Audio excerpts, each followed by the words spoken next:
bara nálægt, þannig að það sé bara þú veist, þannig að sjáu samt allt eins og var svona bara eins og hversu sjáist.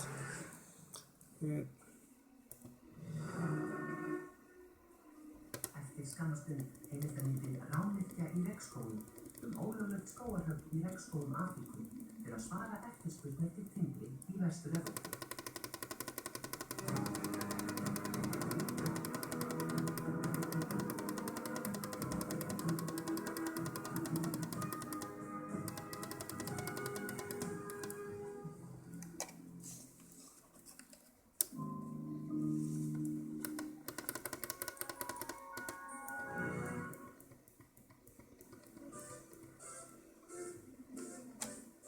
Sumarið 1988 var haldin 3 daga rokkhátíð í Tallinn í Íslandi.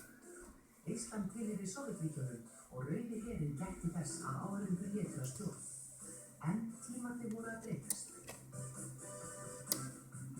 Frelsið kom með rokkinu, mánudag á RÚV. Laugardaginn 18. apríl kemur í ljós